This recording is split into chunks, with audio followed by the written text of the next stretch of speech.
Okay, welcome back everybody. It's the day before Easter 2018. Had a full moon last night, another blue moon I believe. This is the next project, and before I go any farther, I have got some new video and audio equipment. I'm still experimenting with software and which is going to be the best for me to use, but hopefully this will suffice. When I saw this online, it was make an offer, and it was listed as the Basketcase. So that's going to be the title of this series, the Basketcase. And just obviously looking at it, it's not the best in the world. And you'll see a lot more that's we're going to have to do as time goes on. But I chose this one, and I made the offer, and the guy took it up on it, and he was very gracious into shipping it without further damage. Let's put it that way. And so we interested getting into this and seeing if it's even salvageable. I can't say words sometimes, but that's okay. I always like a good challenge, and this is not one that somebody's going to run up and say, "Hey, I want that." But maybe we can save it from the landfill. That's the big thing here. But this is a Philco 84B. It was first introduced, around January 1934, and then there was an early and there was a late version of it. The late version came out January 35. Okay. It came out with originally was $20. Now you got to remember this was 34, 35. This is big time Depression era. So $20 was still a pretty good chunk. Now it was $21 west of the Rockies. I don't know if California had determined that this would cause cancer at that point in time, but I don't know, but it was extra money on the west coast there. But anyway, it'll cover from 540 to 1740 kilocycles. It's got complements of 4 tubes. It's got 2 77s, a 42, and an 80. Of course, the 80 is the rectifier tube. And the 77s, the first one is the mixer or the detector / oscillator, and the second one is the IF or the second detector, IFM and second detector, and the 42 is the power amplifier. This is a very simple circuit, and the purpose of it was to keep the cost down, I'm sure. It has no AVC or automatic volume control, but it uses regenerative from the second detector to the first, and that's done by a little feedback through a trimmer cap that will show, and basically you're feeding it back, and it's kind of like the feedback on a microphone. If it's too high, guess what happens? It squeals. Well, it's going to squeal if we don't have that setting set properly. So there you go. The volume control is part of the antenna circuit, and we'll look at all this in detail. I'm going to try to do this video a little bit differently than the ones I've done in the past. Now, some of you, it may very well get boring, and others will say, "Hey, I like this." I don't know. And this is something, just give me your feedback, hey, what you feel like, and everything like that. And I plan on trying to go through the schematic step by step and troubleshoot and all that. Okay, as you can see, we're going to do a little assessment of what the basket case entails. As you can see, the veneer is lifting on the front. That may very well be able to patch here, we don't know, or replace. We'll just have to do that when the time comes. Okay, grill cloth is not tattered, it's a little dirty. Of course, definitely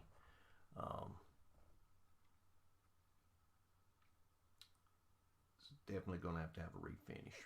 Okay, Alright, as you can see, the veneer is bucking up and will have to be pretty much replaced. Now here's, I think, where they said was the basket case coming in.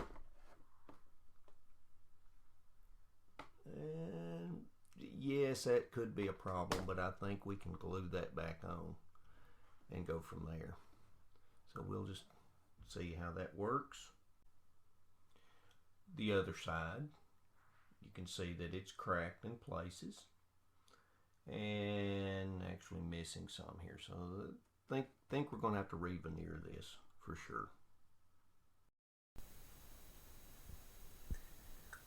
Okay, let's take a closer look. Here is the filter caps in here. This one was the antenna transformer. This one will be the oscillator transformer, coil, whatever you want to call it. And then back over in here is the IF transformer. Now there's a mod that has to be done inside this, and in the next segment I will give all the mods and updates of this particular radio. One of the first things we want to do is we put some tape on the front and the side and the cabinet to kind of hold it together, squish it together, so we don't do any more damage to it. Then what we want to do is we want to take this out and take the cabinet to the side, do more assessment on it, and repair it in parallel with this also. So we'll need to get the speaker out. One of the first things I always do is I always pull the tubes. You want to grab them by the base, and you want to make sure that sometimes these, if you got a little screwdriver, and that's coming off pretty good, to pry it up, because you can twist this cap off in there, and sometimes you can repair them, sometimes you can't. So now this one's a little harder because it's down in there, but I think you can get a screwdriver in here and pry up on it and get it out. And then this shield comes off, supposedly.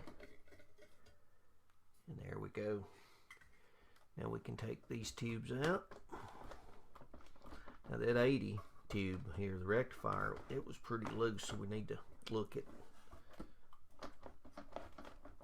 tightening those pins up a little bit if we can. And it is a 77. That other one was an 80. Let's go ahead and see if we can pull this 42 out. Now what I'm doing is I'm not pulling the glass. I've got my middle fingers on the base, pulling it up that way. And let's see if this is the 42. I don't know if you can see that or not. Maybe too much light on it. But that is a 42, take my word for it. And then this one is always a little booger because of the, and you see, look, I don't know if you can see or not, but the base is loose. So we'll have to glue that, but I've got a good enough hold on it, I hope, to pull it and wiggle it out. It's called tube wiggling. I believe I've covered that in past videos. So it came out. And let's see, that is,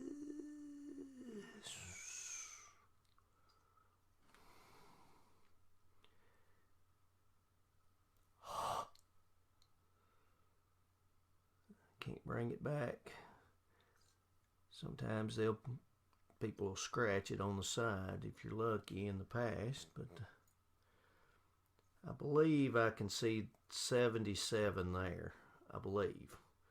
I want to believe. Alright, now we got this out. Let's take this speaker and pull it out, and then we pull the chassis out. It's pretty straightforward. 4 nuts around there, and then we'll lay it back, and then we'll pull everything out. Okay, we're gonna, like I've told you guys, there's always one screw. I had one that very difficult.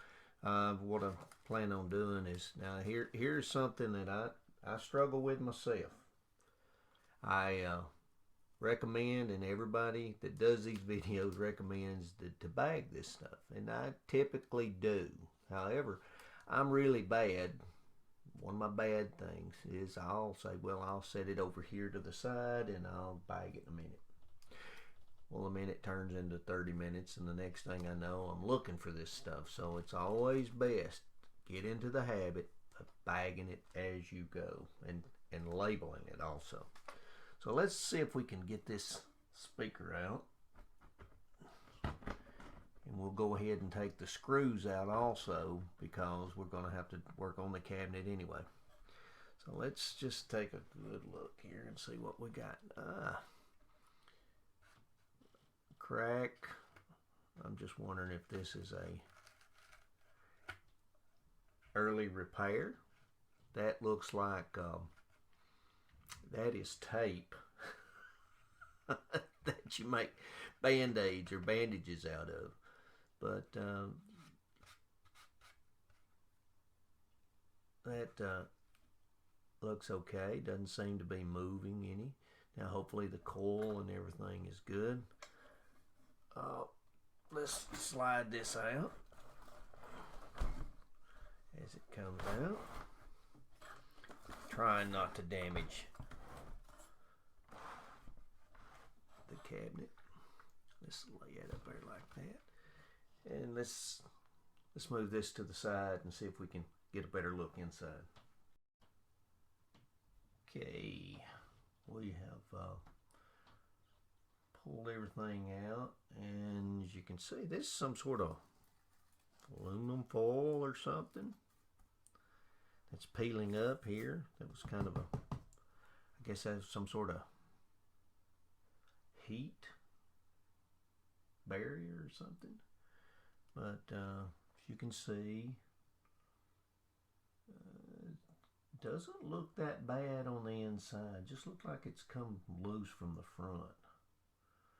And so maybe we can repair this. There's a washer. I wonder if that was supposed to be a spacer, or if that was supposed to be a rubber grommet. This side down here, a little bit bigger hole than normal, but that's not bad. But anyway, we'll pan back, and we'll set that to the side.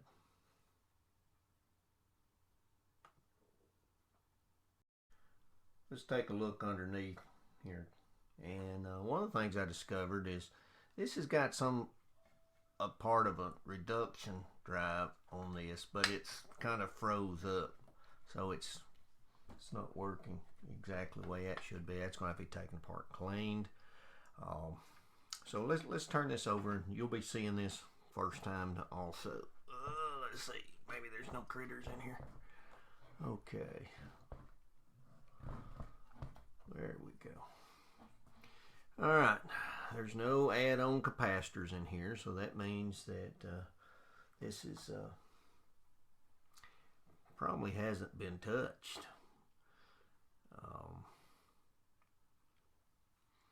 I can tell that there has been some soldering here, which is so this probably has been added. I'll have to look at the parts and see. This looks like a been, well, that was nice, wasn't it? Well, I guess I'll replace it now, huh?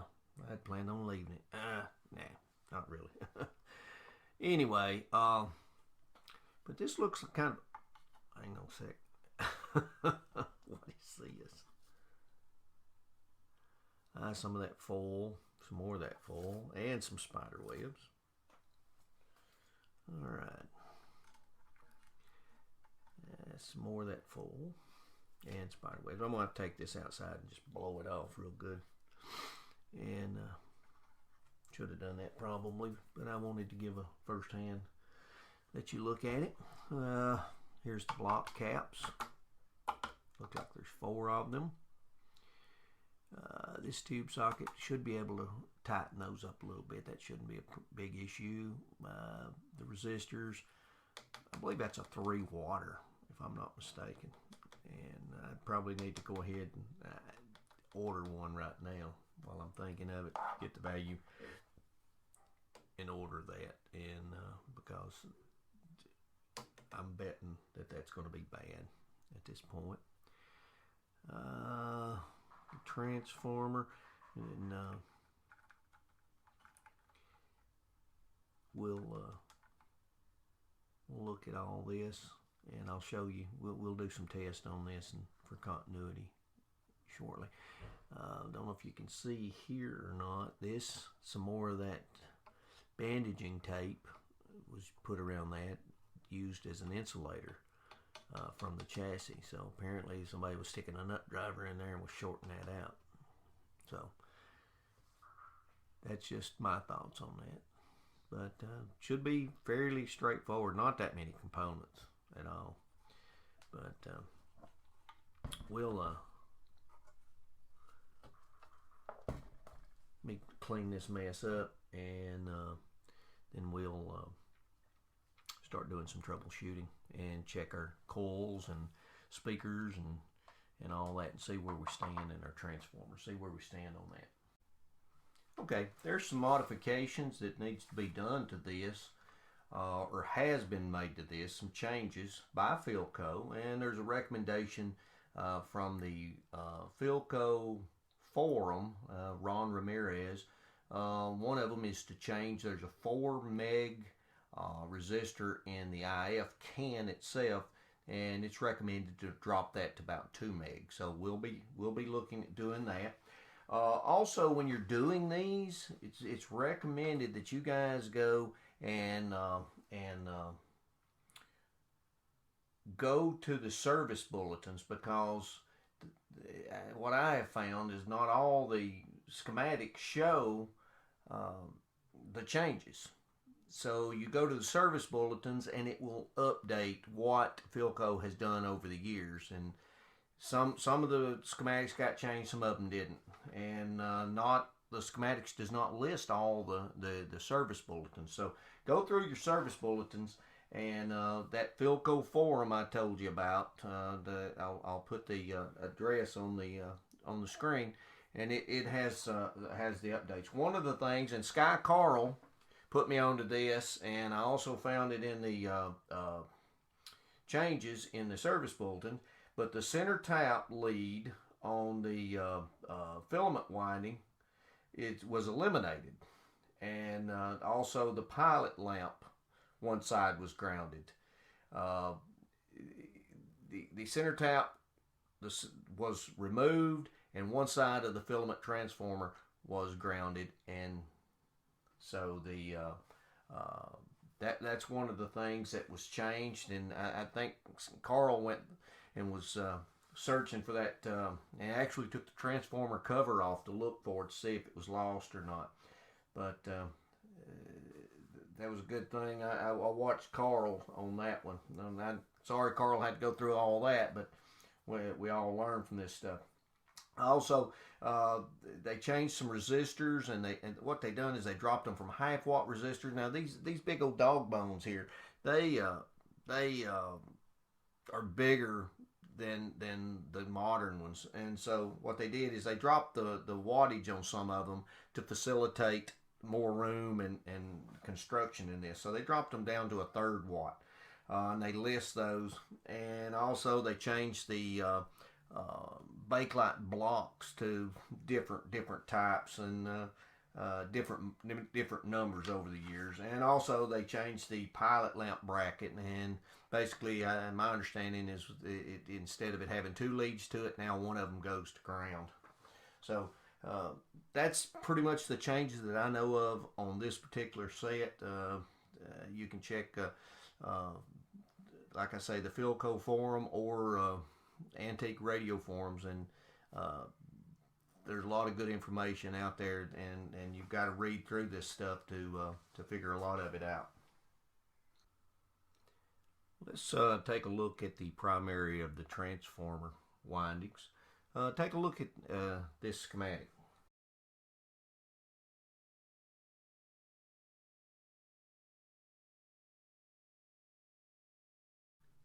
We're going to check the primary of the power transformer.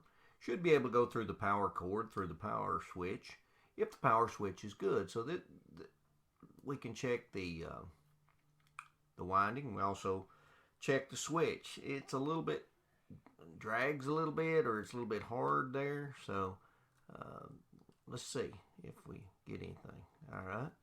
Now we're looking anywhere from 10 to 30 ohms, somewhere along in there. They vary. Doesn't seem to be getting anything. Make sure I got good connections.